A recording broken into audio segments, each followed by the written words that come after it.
démocratie est toujours la à Paris démocratie sublime est toujours à Paris et sublime héroïque. et héroïque. Le complotisme, donc, Le complotisme, mais donc, j'identifie et d'autres j'identifie d'autres types types de de discours contemporains qui contemporains qui essaient désespérément de donner sens à de donner sens à notre être au monde, à notre être au comme monde, l'illimitisme, comme par exemple. l'illimitisme, par exemple. Idée selon Cette laquelle, idée selon c'est par là laquelle, que je terminerai, c'est par là que je terminerai, cette idée selon cette idée laquelle, selon laquelle, pour nier notre pour nier finitude, notre finitude, toujours désagréable de le rappeler, toujours désagréable de le nous sommes des rappeler, êtres finis, mais nous sommes des êtres n'en finis, déplaise à Elon Musk n'en et ses déplaise à fantasmes Elon Musk transhumanistes. et à ses fantasmes transhumanistes.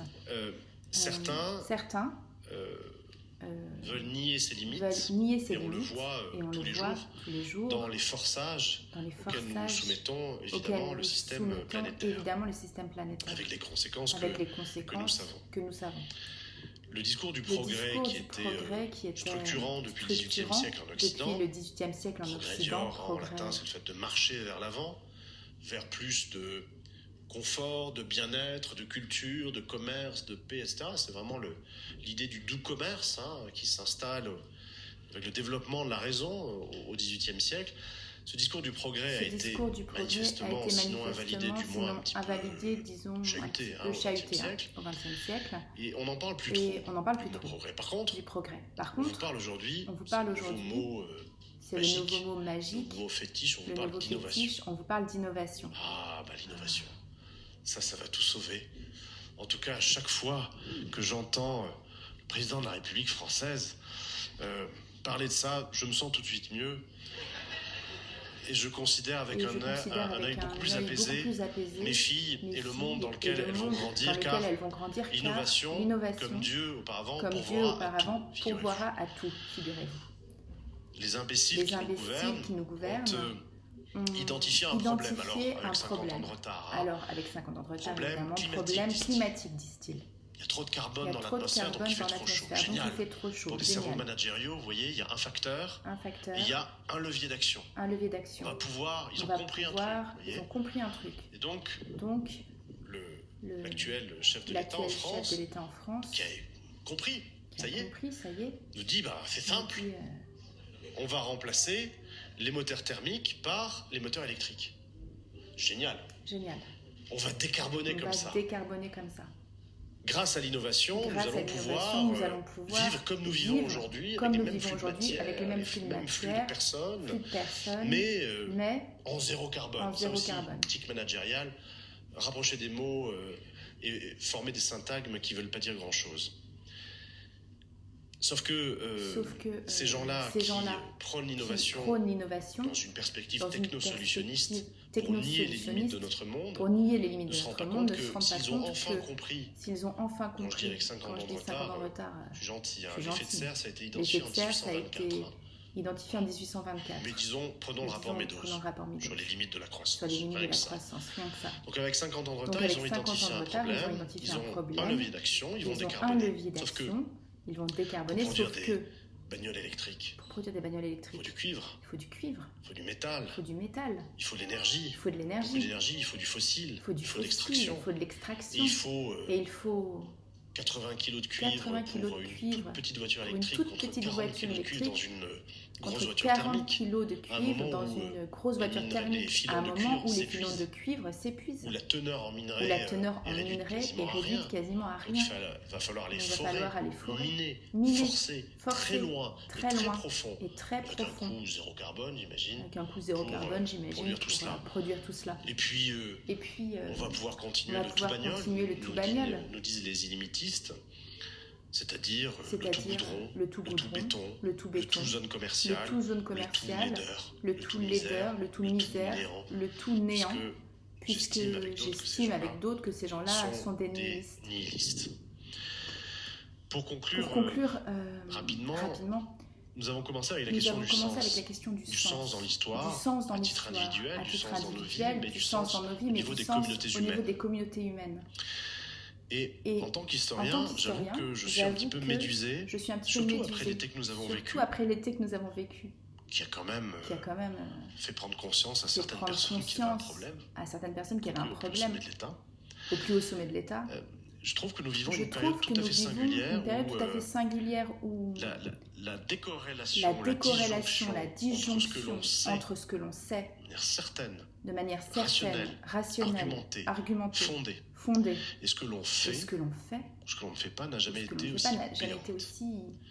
Et que nous vivons dans un monde d'absurdité croissante, dont nous voyons de moins en moins le sens, jour après jour. Mon épouse me reproche de broyer du noir, mais enfin, quand je lis Le Monde sur mon téléphone portable, ce n'est pas moi qui décide de mettre 4 articles en une sur l'abandon de la réforme de la directive REACH sur les produits chimiques par la Commission européenne, au nom de la compétitivité et de la croissance. On va pouvoir continuer à vous empoisonner pour la croissance, j'espère que ça vous réjouit. Sur l'extension de l'aéroport de Nice et de Marseille, brillante idée. C'est le moment de goudronner, de créer des pistes aériennes. Bref, mais ça n'en finit pas. Avec un phénomène de dissonance cognitive qui est ébranlant et angoissant pour chacune et chacun d'entre nous et qui menace tout simplement notre être au monde, mais également notre manière de vivre en cité dans des démocraties qui sont censément fondées sur la propriété du langage, c'est-à-dire un langage proprement utilisé, des concepts bien définis, des mots clairs pour des débats concrets et réels. Et c'est tout cela qui se dérobe aujourd'hui, avec un sens qui est vraiment passé par perdre ses profits, ce qui explique peut-être d'autant plus le succès massif du complotisme dont on parlait. Parce que très franchement, je ne trouve pas plus absurde de croire à des pédosatanistes reptiliens qui se réunissent dans des pizzerias à Washington, qui boivent le sang des enfants. Pourquoi pas ? Je ne crois pas. Je ne vois pas que c'est plus absurde de croire à ça que d'entendre quelqu'un qui dit « Make the planet great again » dans un anglais absolument improbable qui ne veut rien dire, tout en écrivant de la main gauche, au même moment, au président ougandais qu'il faudrait faciliter à Total le forage de 400 puits de pétrole dans des zones naturelles protégées, uniques au monde, pour les bénéfices de la croissance, de l'emploi, etc. C'est pas plus absurde. La dissonance cognitive constante, permanente, réitérée dans laquelle nous sommes immergés tous les jours par le simple fait d'allumer la radio, lire un journal, et collectivement ne peut qu'encourager chez certains d'entre nous cette propension à se vouer à des fois séculières,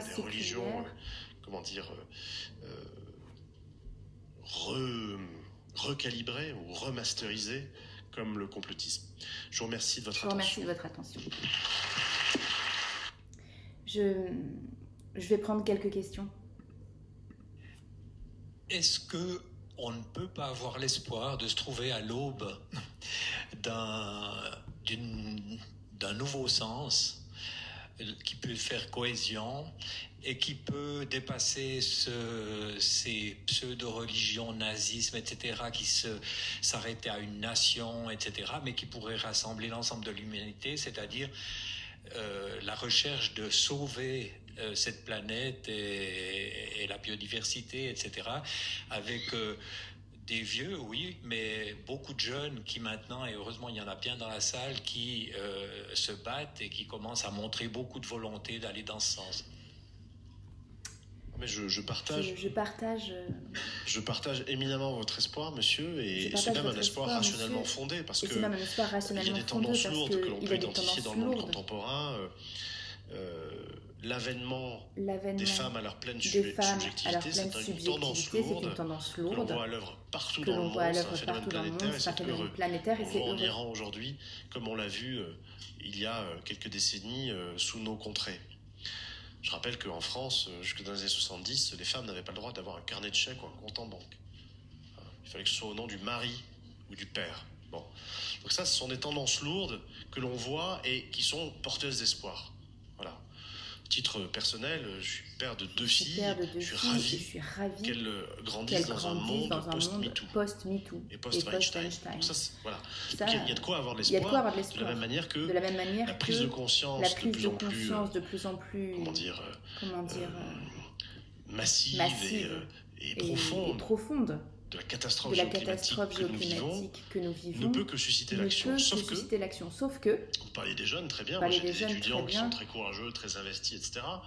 J'ai des collègues maintenant qui, en blouse blanche, participent à des opérations de désobéissance civile de manière très courageuse. J'ai des collègues qui sont en prison aujourd'hui, à Munich, ils ont été arrêtés, ils sont en garde à vue, ils sont en prison parce qu'ils ont perturbé, quel sacrilège, une exhibition automobile, une sorte de salon de l'auto à Munich. C'est vrai que contester la divinité de l'automobile en Bavière, ça ne se fait pas. Mais enfin, on a mis en prison des scientifiques qui dénoncent un objet de mort, un instrument de mort, alors qu'aucun industriel allemand, de ceux qui ont, c'est-à-dire tous, qui ont truqué les logiciels d'évaluation des gaz d'échappement pour continuer à produire des particules fines qui tuent, 800 000 morts de pollution en Europe, aucun d'entre eux n'a jamais fait une heure de garde à vue. Alors, quand on est investi, quand on est investi moralement et intellectuellement dans ces causes-là, et on peut que l'être, dans ces causes-là, et on peut que l'être, on peut être médusé ce monde qui est totalement à l'envers. Ça n'a aucun sens. Des scientifiques sont en garde à vue pour avoir dit stop à la bagnole, tandis qu'un patron des firmes allemandes n'ont pas été inquiétés 10 minutes par la police. Oh, ils n'avaient pas fait grand-chose, ils avaient juste tué des gens. Et fait en sorte de continuer à en tuer en masse. C'est assez bénin par rapport au fait d'avoir posé ses mains engluées sur un capot de BMW. Vous voyez ? Et donc les jeunes que vous évoquez, ils font face à des forcenés. Je ne vois pas d'autres mots pour désigner ceux qui, malgré toute la rationalité morale, scientifique, intellectuelle des faits, continue à dire la solution c'est plus de croissance, plus de production, plus d'emplois, plus de bagnoles, plus de d'artificialisation des sols, etc. Face à ces gens-là, qui sont pris dans un système dont ils iront jusqu'au bout de la logique. Ils iront trouver la dernière goutte d'énergie fossile. Au prix le plus exorbitant, ils iront jusqu'au bout. Face à ça, j'avoue que je ne sais plus quoi faire. Je suis quelqu'un de pacifiste, de gentil, doté d'un optimisme et d'un humour raisonnable, un citoyen respectueux des lois, mais au bout d'un moment, ça commence à faire beaucoup. Et je vois autour de moi des gens, je pense notamment à mon ami Dominique Bourg, professeur honoraire à l'Université de Lausanne, qui non seulement a dirigé un livre intitulé « Désobéir pour la Terre », avec des collègues, il revient sur les principes de la désobéissance civile, mais lui-même aussi est allé occuper une banque et a été convoqué pour cela par le procureur fédéral suisse.